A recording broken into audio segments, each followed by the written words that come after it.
I had never seen someone so inconceivably broken. Despite the echo of his miserable sobs resonating across the mountain, it was as if his voice had no sound. No human soul was around to hear him, and none would come to his aid. Humans have many voices for their spectrum of emotions, and in my time, I've heard many sounds of sadness and mourning. But this poor, shattered child made the most dismal lamentation my ears had ever beheld.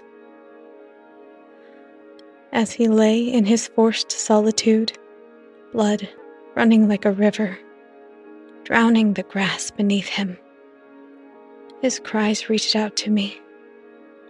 They were heavy, carrying the weight of grief, confusion, dread, hopelessness, desperation, isolation, and longing. The worst of all the emotions they carried, however, was that of complete and utter betrayal. Chapter 1. Tatsu smiled at the people walking by as he sat to rest on the broken-down stone wall that ran along the edge of the village walkway. The surface of the wall was warm from basking in the summer sunlight, and it felt soothing to his hands. He took a deep breath of the heavy, wet summer air and squinted towards the bright sky. Lifting an arm, he shaded his eyes. It sure was hot this year. Sweat rolled down his face and dropped to the arid ground below. It was a good thing that the village here was nestled by the sea, because otherwise, he was certain it would look like a desert by now. Being so close to the ocean seemed to guarantee a certain amount of rain, and at the very least, consistent access to some kind of water. While the salt water wasn't readily drinkable, it was a good way to cool down when the clouds refused to come to your rescue. Tatsu looked over his shoulder at the rolling waves behind him. How nice it would be, he thought, to dive in for a swim. He sighed as a daydream took his hand and led him to a scene where he could play for hours in the ocean swell and say goodnight to the sun from the sandy shoreline. After it had gone, he could watch for crabs and other assorted sea life under the moon's gentle beams, and then walk through the evening air to his home, where dinner was waiting over the stove, and there were smiles there, waiting to greet him as he shuffled in. He would change into warm clothes, settle in for a meal, tell stories of his day, and show off any treasures he'd plucked from the shifting sand. He'd be wrapped in love, a warm embrace, and sent to bed, where he'd drift off to sleep among loved ones, eager to greet the next morning when it came. Daydreams can be cruel mistresses. The sea breeze ruffled his messy white hair and brought him back to the present moment. He didn't have the energy for a frown. He didn't feel much sadness at the daydreams anymore. They came and went, and over time, he'd become numb to the ache for what could have been. He had what he had, and he knew that time spent dwelling on wishes and wants, it was time wasted. He reached over to the crutches that lay against the wall beside him and pulled himself upright. He'd come to the village with a purpose, and he still had a long way to go if he was going to make it back up the mountain tonight. Leading with the right, he began to make his way to the main road of the villages where the food stalls were stacked like stones in the wall. Side by side, some higher than others, some holding together, and some falling apart. He made his way to the first stall he noticed, with an assortment of dried fish hanging in bundles from the shallow rafters. After a small exchange of coins, Tatsu took a hefty bundle from the plump hands of the vendor and nested it inside a burlap sack that wrapped around his torso. After a few more stops down the bustling walkway, he had emptied his pockets for some rice, beans, miso paste, and a good quantity of dried vegetables. Essentials? Check. Everything was packed snugly into the sack, and with that, Tatsu was ready to begin his way home. looking around at the villagers as they went about their daily lives, laughing and hurrying about. Tatsu could feel the soft embrace of another daydream begin to wrap itself around him. He shook his head. No need for any of that now. No time. He needed to get back up the mountain before nightfall. It was perilous enough in the daylight, let alone in the deep darkness of the dense mountain forest. Tatsu drifted back towards the outskirts of the village. Outside of the vendors he talked to during the few transactions he partook in, not a word had been spoken to him. This was nothing new. It had been this way the last several times he'd made his way to the village, and at this point, he doubted things would ever change. When he had first come across this place, he had genuinely done his best to fit in. But as a wounded warrior, stumbling into town, covered in blood and missing a leg, his first impression wasn't exactly set up for success. It had been a miserable battle. He had gone in to fight with all of his heart. It was an invasion. They'd been caught off guard. And their victory came at the cost of many lives. For Tatsu, the price he paid had been cheap by comparison. Only his left leg from the knee down. He had never been resentful of this injury. In fact, it was quite the opposite. He held only gratitude for being alive and deep respect for those who lost more than a leg in the fray. For the last couple of years, this region had known peace. The invasion he had fought against had been the last, an end to an era of bloodshed. As much of a blessing as that was, there are always more than physical wounds left by the stressors of war, and society as a whole isn't especially quick to recover back to a relaxed and trusting nature. When he came to the village, along with a handful of other survivors of the invasion, he immediately met a mixed reception. While there were many gracious hands ready to take the soldiers in and help them to heal, there were equally as many who turned them away and scoffed, as if the soldiers themselves had started the fire instead of laying down their lives to put it out. Tatsu had been so overwhelmingly frustrated at those who treated his fellow soldiers so critically. He had watched as many friends fell to the ground through the cannon smoke and appeared to drown in their own blood, their bodies cut to unrecognizable ribbons, all to protect the peace of ungrateful villages such as this one. The weight of those thoughts had taken Tatsu and several other survivors to a very dark place. They were only human, and they were only doing what they thought to be right. He knew he'd been naive to think that they would be paraded as heroes for their victory. He knew he'd been naive to think that his side was unquestionably the right one, with no consideration of why the ones he knew as the enemy had come to their land. It was naive, he had told himself, as he sat on a cot inside a dusty barn where a local farmer had made a makeshift hospital to care for the wounded. It was naive, because nothing was ever so black and white, so simple. He spent weeks staring out to the sunlight between the cracks in the barn wall, lost in his darkness and confusion. His heart felt heavy with the rejection of those who scorned him. And it was not a weight that the staggering, life-saving kindness of the beautiful souls that he encountered each day could relieve. Tatsu learned during these dreary days that negativity, no matter how small, was a frequently underestimated force of power. The smallest, dark flame could burn down your entire emotional foundation. As time moved forward, he and the other soldiers healed, and one by one, they started to disperse among the land.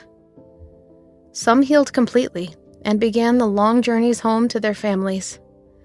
A few strong souls persevered against the judgment and made homes here in this seaside village. They married, found work, and took their place among the locals. Tatsu watched them leave, one by one, and the reality of the struggles they had endured seemed to part ways with them as they went. The trauma had not dissipated by any means, but the sharpness dulled, And as it did, the images of horror started to feel like something out of a distant dream. At least, that's how it was some of the time. There were still moments, even to this day, as he drifted through the village, warmed by the sun and refreshed by the ocean breeze, where he was stopped in his tracks by the monster that was those tragic memories. Vivid and powerful, this monster was one he assumed would be following him for the rest of his days. Even if he was never able to completely shake the monster, he had, over time, gone numb to the cold shoulder of the village. His relationship with the place had degraded into a purely transactional one. He brought what small compensation he received as a retired soldier and made the most of it to keep himself fed and otherwise out of the way. There was no way to avoid the fact that it was an isolating existence, but he had come to peace with it, and it no longer weighed as heavily on his mind as it did those years ago. Even those who had cared for him during his recovery made little effort to stay in contact at this point. He didn't hold this against them, and felt that this was probably the best way to keep themselves and their families in good graces with the rest of the village. In light of this, he made no extra effort to get back in contact with them either, and hoped that keeping his distance would keep them from enduring any grief on his behalf. That was his hope. At least, that would give some justification for the loneliness he continued to endure. Tatsu stopped again at the broken stone wall and gazed once more over the endless sea. The sunbeams threw glitter across the waves as they started to dip into the western sky. There would be no stopping to rest this time, though. The sinking sun was the indisputable sign that he needed to get moving. Starting off again with the right, Tatsu paused briefly to adjust the burlap sack now across his shoulder, and began heading down the path towards the mountain's base. Cicadas sang through the trees as Tatsu made his way across the valley and approached the looming alpine trail. Shadows were beginning to make their way across the ground, as if they were chasing the sun away. As many times as he had made this trek, he seemed to always underestimate the amount of time it would take him to cross the distance between the village and the mountain. As usual, he let more time than intended slip away from him. The temptations of his frequent daydreams were more alluring than he could turn away from. Even though he felt rejected by the village and its people, it seemed he was still drawn to it, and struggled to pull himself away from the radiant energy that it emitted. Compared to his isolation on the mountainside, the village felt so undeniably alive. It was as if a part of him still longed for that sense of community. He still craved the feeling of living alongside others and sharing his life with them.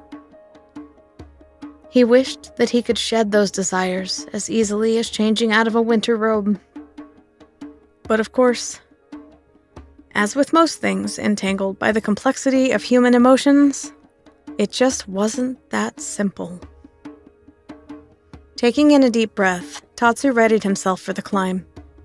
This was, without a doubt, the most difficult aspect of the necessary trip to the village.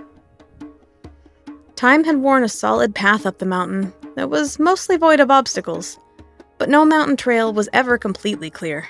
As nature shifted, new hurdles would appear, and he had to be vigilant to stay safe during the ascent. Climbing a mountain with one leg and a pair of crutches was a daunting task, to be sure. He'd learned a great deal over the last years about staying balanced and steady when hiking through the forest. When he had initially taken residence in the cottage he came to know as home, he wondered at times if he would become trapped, unable to climb down to the village for necessities, or certainly not back up. He had pondered what his fate might become in those situations. It was unsettling at times, but the instinct to survive is a powerful one indeed. So step by step, he became stronger, more stable, and eventually reached a point where he felt mostly secure on his treks. Tatsu stayed focused on the path ahead of him as he took step by step up the trail. For now, He still had daylight, but it was fading fast. The shadows of the imposing pines continued to creep across the ground. Birds rustled the leaves above him, filling the air with their unique and beautiful calls. The salty air by the seaside had given way to a crisp, fresh breeze that was a welcome chill from the summer heat. The road ahead was coated in dappled drops of sunlight that appeared to have fallen from the sky above. As Tatsu moved ahead, the drops slowly began to evaporate, leaving more and more shadows in their wake. Over the course of an hour, the western sky darkened into a blazing red flame. It softened as the sun made its final farewells to the horizon. Tatsu knew that darkness would soon follow in the wake of the sun's final departure. He hurried himself, but not to such a pace that would jeopardize his stability. It wasn't long before the darkness had fully settled itself over the mountain. Tatsu was thankful for the clear night sky, as it allowed some moonlight to slip between the branches and light his way. He knew this trail well, and knew that he would soon see the light in the distance of his trusted lantern that awaited him each time he returned. That glimpse of home would be a welcome sight. Nighttime on the mountain was quiet compared to the daylight, but as a thriving ecosystem, it was never truly still. Small creatures could be heard scurrying across the fallen leaves below, and the deep calls of the mountain's nightbirds could be heard in the distance. As Tatsu took each step, he did his best to check for solid placement before putting any pressure on his crutches.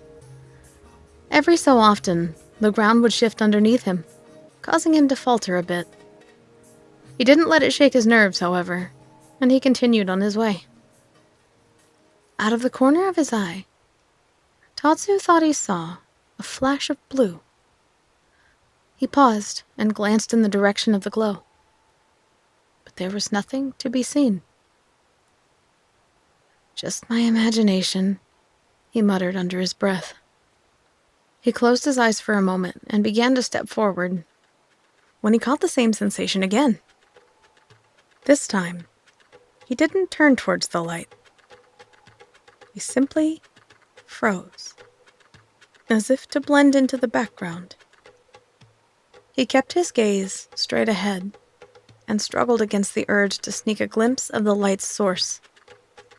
Still as a boulder, Tatsu stood.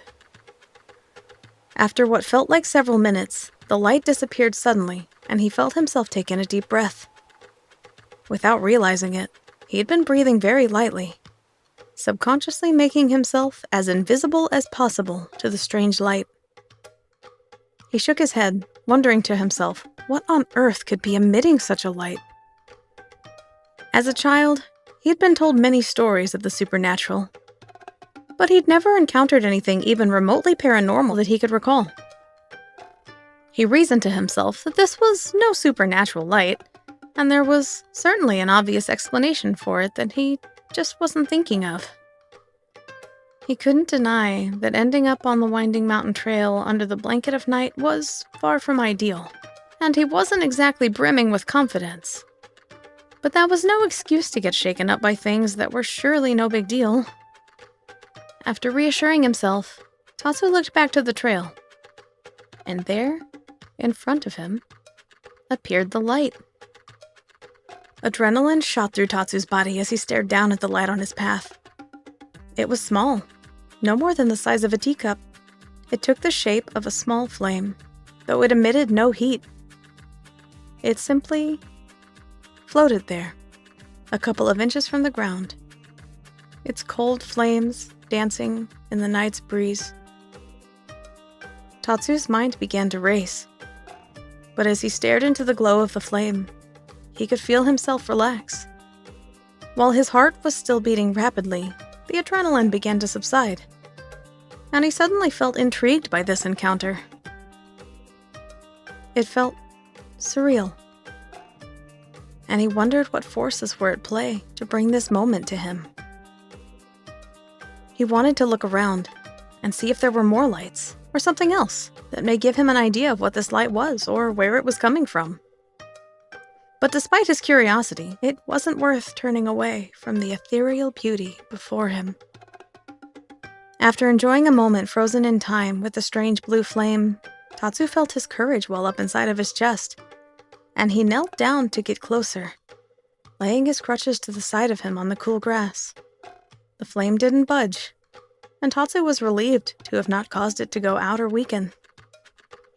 Growing ever bolder, he clenched his hand into a fist, and then with another deep breath, he opened his hand and reached out towards the flame. He moved slowly, ready to retreat at a moment's notice. To his amazement, the flame didn't waver. He winced as he plunged his hand into the glow, but couldn't withhold a small smile when he was able to interact with it with no pain. It was almost like the rolling mist over the water. Clearly there, but with no sensation to touch. Tatsu was fascinated and couldn't resist the allure of the small flame. Just when he had resigned himself to sit there and accompany the small light as long as it lasted, as if it were a small child in need of care, the light disappeared. Tatsu sat, stunned for a moment, attempting to gather his thoughts about what had happened. When it appeared again, only a couple of feet away, down the path. He grabbed his crutches and crawled forward towards the new presence, flinching as he pulled himself across the mountain's sharp stones. Once he was upon the new light, it disappeared again, and yet another took its place down the path. Reeling in disbelief, Tatsu wondered if, by some chance, these lights were there to help him. Maybe, he thought hesitantly, they were here to light his path home. It was a difficult notion for the skeptical man to swallow, but he couldn't deny what he was seeing. Perhaps these lights, as unlikely as it seemed, were a gift from the forest. This was the way he needed to go anyway, so he figured there was no reason not to proceed. The bouncing flames had done him no harm, and seemed at worst neutral to his presence. After a small struggle, Tatsu got himself upright again, and began to walk towards the flame. For being so small, the light that resonated from them was significant. Tatsu was enamored with the tiny lights as they disappeared and reappeared along the trail. With their company, he was able to clearly make out the way ahead of him. He continued forward, almost in a daze, watching each flame as it swayed in the wind. One by one, the lights danced before him, almost calling to him. He answered each call, and his mind went empty. He allowed himself to just be in the moment with whatever ghostly presence was guiding him on this warm summer night. He hoped so deeply in his heart that this was not just a dream he would forget when the morning light came. He had no idea how much time had passed as he followed the flames. Before he had even realized, a final flame appeared next to the step of a small cottage porch. He was home. He had made it. The flame bounced on the ground, as if to say, "Welcome home." Tatsu looked up to the lantern that was glowing above the doorway. The homecoming was bittersweet, and he looked back down to the flame. He knew once he approached, it would disappear. And he doubted that a new flame would take its place this time. With a hint of sadness, he bowed to the small blue flame. "I don't know who you are, or why you helped me tonight, but you have my deepest gratitude. If I can ever repay your kindness, please feel free to pay me a visit again." He stood for a while longer, watching the flame. After some time, he smiled and whispered, "Please visit me again. I didn't feel lonely with you nearby. Thank you, and good night." Tatsu kept the smile on his face as he took the final step towards the flame. As he anticipated, it disappeared, and no new light appeared. With a sigh, he glanced out into the dark forest. He didn't expect to see another light in the distance, but he watched for a while, thinking how nice it would be if he did. Turning back towards the house, he grabbed the lantern from above the door and carried it inside. He glanced out at the forest one final time before pulling the sliding door shut behind him. Walking alone across the cold wooden floor, he didn't have far to go to reach his futon against the far wall. He kneeled to the ground, laying his crutches beside him once again, along with the burlap sack that he'd been carrying. He was too exhausted to put all of the food away tonight, and his encounter had left him feeling a bit bewildered. It would be fine in the bag until morning. Tatsu sat beside his futon for what felt like an hour, just pondering over the events of the night. Was he just seeing things? Did the forest really help light his way home? Or was it a spirit of some kind? Maybe there was a simple, logical explanation. Or was there? If it was a spirit, what other spirits were out there in the world? Were all of the stories he'd heard as a child true? Or at least, some of them? Were they nature spirits? Could he communicate with them? Could he anger them? Were they always watching him? Or did they just notice that he needed a hand tonight? What were they? Finally, the questions that flooded his thoughts began to take their toll, and he could feel the adrenaline giving way to grogginess. He didn't feel afraid. If anything, the lights had made him feel safe. He felt in his heart that, regardless of what else was out there in the world, these lights were good. These lights had come to his aid, and he was thankful for their presence during his time of need. Tatsu snuggled into his futon and buried his head into his pillow. The image of the small blue flame danced in his mind until sleep overtook him.